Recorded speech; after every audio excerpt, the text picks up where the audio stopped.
अभी सिर्फ ये इमरान खान के लिए निकल रहे हैं, जब ये पाकिस्तान के लिए निकलेंगे ना, पाकिस्तान को अपना घर समझ के उसके साथ उसकी मोहब्बत में निकलेंगे ना, तब ये कौम दुगनी नहीं चुगनी हो जाएगी। और ये जो जरदारी जैसे कुत्ते बिल्ले हैं ना, इनकी हैसियत सिर्फ एक कचरेदान की रह जाएगी कि इन पर लोग थूकेंगे भी नहीं। इनको देखना तो बहुत दूर की बात है, इनके ऊपर थूकेंगे भी नहीं। मुझे अभी भी अफसोस है कि ये जो अवाम है ना, अभी कम निकली है, ठीक है, अभी ज़्यादा नहीं निकली, लोग सोए हुए हैं अभी भी ये उन खानदानों के लोग इस मुल्क में मौजूद हैं जो अंग्रेज़ दौर में गुलाम थे।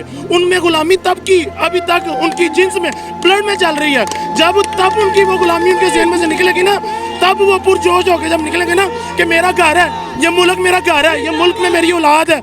जब अपनी औलाद के खातिर, अपनी मुल्क की खातिर, अपनी माओ बहनों के ज़मीर, अपने ज़मीर इंसानियत की खातिर ला इलाहा इल्लल्लाह मोहम्मद रसूलुल्लाह नबी का फरमाया हुआ फरमान, उसके लिए जब ये अवाम निकलेगी ना, तब इनकी कोई हैसियत नहीं रहेगी। तब सिर्फ हैसियत रहेगी ना तो उसकी रहेगी जो मर्द मुजाहिद है, ठीक है। हम आर्मी के भी सपोर्टर हैं, हम इमरान खान के भी सपोर्टर हैं, हम हर उस शख्स के सपोर्टर हैं जो इस मुल्क के साथ प्यार करता है। जो इस मुल्क के साथ प्यार नहीं करता, हम उस पर लानत भी नहीं डालते, क्योंकि जो इंसान अपनी उस जगह से मुखलिस नहीं है जिसमें वो रह रहा है, जिसमें वो पैदा हुआ, जिसमें उसने मरना है, वो किसी का क्या मुखलिस हो सकता है। और ये 50-50 करोड़ रुपया लोगों की बोलियां लगा रहे हैं, MPS की, ये वो। मुझे एक बात बताएं, 50 करोड़ रुपया अगर किसी चीज़ के ऊपर इंसान इन्वेस्ट करता है तो इन्वेस्ट करता है कारोबार करने के लिए, किसी को खरीदने के लिए इन्वेस्ट कर रहा है तो जाहिर है वो उससे कमाएगा, ठीक है। ये हमारे मुल्क की सपोर्ट के लिए 50 करोड़ लगा रहे हैं। मैं इनको 20 घर ऐसे दिखाता हूँ जिनमें लड़कियां शादियों के हाथों से बैठी हुई हैं, उनके पास पैसे नहीं है, ये उनके ऊपर 5-5 लाख ही लगा दें। 50 करोड़ तो बहुत दूर की बात है। इन लोगों के पास गैरत नहीं है, ज़मीर नहीं है। ये जो इमरान खान साहब कहते हैं ना कि ज़हनी गुलाम है लोग, वो ज़हनी गुलाम यही हैं जो अंग्रेज़ के दौर से चलते आ रहे हैं। लोगों का यहाँ पे क्या है, कार में कोई बंदा अच्छी महंगी गाड़ी में आए तो उसके सामने आए, यार इसको जगह दे दो, और भाई इसको क्यों जगह दे दो, क्यों, वाई, ये कौन है? मतलब उसके पास अगर 2 करोड़ रुपए की गाड़ी है, अगर कोई बंदा आ गया उसके पास 2 करोड़ की गाड़ी है, तो हम क्या उसके गुलाम है? हम बाइक पे बैठे हैं, उसकी औकात ही कोई नहीं। हमारा यहाँ पे कोई लड़का पकड़ा जाए, बाइक पे जा रहा है, उसको चलान हो गया, हम उसको छुड़वाने के कहेंगे SP के ऑफिस से साइन करवा के लाओ, ठीक है, ये चलान पे करके ये करके आओ। इनके लोगों को रस्तों के ऊपर उड़ा के चले जाएंगे, शाम को अपने घर पे होते हैं।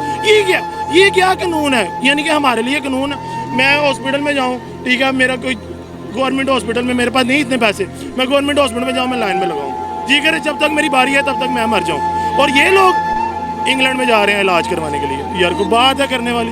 कोई तरीका है, कोई ज़िंदगी है? लोग यहाँ पे इनकी देखें, ये जरदारी फैमिलीज की टिकटॉक देखें आप, कैसे ठीक होगा? ये इसी तरह ठीक होगा अगर जब पूरी अवाम जाके किताब, ये मेरे ख्याल से ये अवाम कुछ भी नहीं है अभी यहाँ पे, कुछ भी नहीं है, ये कुछ भी नहीं है अवाम यहाँ पे। अवाम इस टाइम जो मौजूद है ये कुछ भी नहीं है। जब पूरा मुल्क अपने काम, कारोबार, बच्चे, हर चीज़ लेके निकल जाएगा ना, जैसे हमारे रसूल अल्लाह निकले थे अपनी पूरी फैमिली को लेके, हज़रत अली को लेके, फातिमा ज़हरा सलामुल्लाह अलैहा को लेके, जैसे वो निकले थे ना, इन लोगों में जब वैसा जज्बा आ जाएगा ना, जब ये निकलेंगे तो इन कुत्तों बिल्लों की कोई औकात नहीं रहेगी। फिर चीजें ठीक हो जाएंगी, फिर इक्वल हो जाएगा, इंसाफ होगा। जब बराबर होगा ना, आप और मैं जब इक्वल होंगे ना, तब सब कुछ बेहतर हो जाएगा। अदरवाइज ये बेहतर नहीं। गाड़ी वाला और साइकिल वाला जब बराबर होगा तब चीजें वाला साइकिल वाले की जब गाड़ी वाला ये चीज़ तस्लीम कर लेगा ना कि ये बाइक पे बैठा हुआ धूप में है, ये इंसान है, मैंने इसको प्रोटेक्ट करना है, ऑटोमेटिकली हर चीज़ ठीक हो जाएगी। मैं खाना खा रहा हूँ अपने घर में बैठ के देसी घी की रोटी के साथ, यहाँ पे मजलूम बच्चे बैठे हुए हैं, बेचारों के पास 2 वक्त का क्या,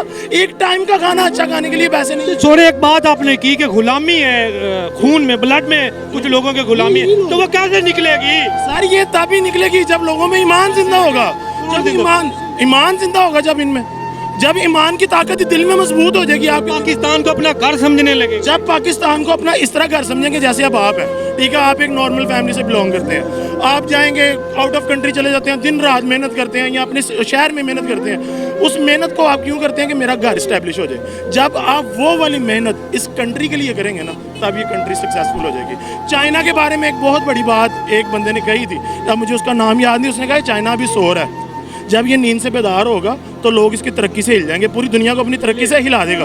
उसने हिलाया, ठीक है, क्यों?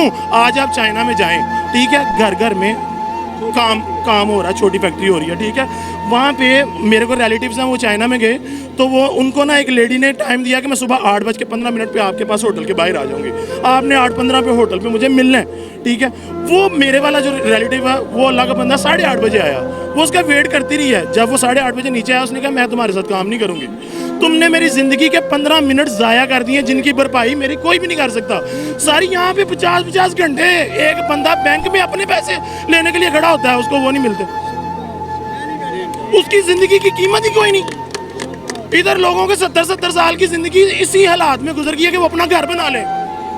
50 मेरे वाले साहब उनकी 55 ईयर एज है, हमारे पास अपना घर नहीं है, मैं रेंट पे रह रहा हूँ, ठीक है। मुझे बताएं कि मेरे में जान नहीं है, मैं काम नहीं कर सकता। और सर मैं इधर कितना का काम करूँ, यहाँ पे सारा दिन कुत्तों की तरह मेहनत करो तो 10,000 रुपये भी नहीं मिले, ठीक है। आउट ऑफ कंट्री लोग जाते हैं पैसे कमाने के लिए, वहाँ पे वो पर और पैसे देते हैं, ठीक है। उसके बाद वो फिर टाइम लगा देते हैं। क्यों? वो लोग इस्टेब्लिश हैं, उनको पता है कि इंसान के वक्त की कीमत है।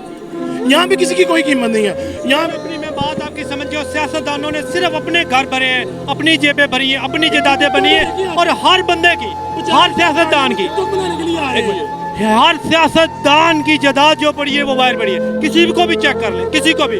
साइकिल पे जो लोग थे, यहाँ पे मीटर रीडर सियासतदान जो है, और प्लाजों के, पेट्रोल पंपों के, और कितनी जायदादों के मालिक हैं, सियासत में आके सिर्फ मीटर रीडर होते थे, साइकिल पे फिरते थे, और बेतहाशा गाड़ियों पे फिरते हैं। ये बिल्कुल बात ठीक कर रहे हैं। इस सियासतदानों ने हमें लूटा है, हमारा खून चूसा है, हमारा मुस्तकबिल इन्होंने खराब किया। ये चाइना हमसे पीछे आज़ाद हुआ है, बांग्लादेश हमारा हमसे बाद में आज़ाद हुआ है। वो जर्मनी जैसी वो तरक्की करके हम अभी पीछे। कंट्री ने कर्जा दिया जर्मनी को।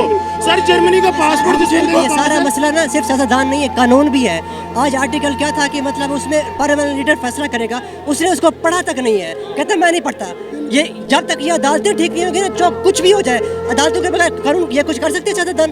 कुछ भी। सबसे बड़ी रीजन यहाँ पे ये हमारी अदालतें हैं। उस दिन खुली, आज खुली है नहीं खुली। जब तक अदालतें ठीक नहीं होगी तब तक कुछ भी नहीं होगा। ये सारा दुआ करें अदालतें ठीक हो जाए। या अल्लाह साडी अदालतां ठीक हो जावन, या अल्लाह साडे हुक्मरान ठीक हो जावन। सर हमारी कौम जाग जाए, हमारी कौम जाग जाए, या अल्लाह साडी कौम जाग जाए, आमीन तक आवाज़ आ जाए, ईमान की ताकत पुख्ता हो जाए, ला इलाहा इल्लल्लाह मुहम्मद रसूलुल्लाह, ठीक है। हम अल्लाह के अलावा किसी के भी गुलाम नहीं है, किसी के आगे सर नहीं झुकाएंगे। जब ये चीज़ ताकत हो जाए हम कामयाब हैं। इमरान खान साहब बहुत शुक्रिया नाज़रीन, इसी वजह से थक गया हूँ पिछले 1 घंटे से, जब से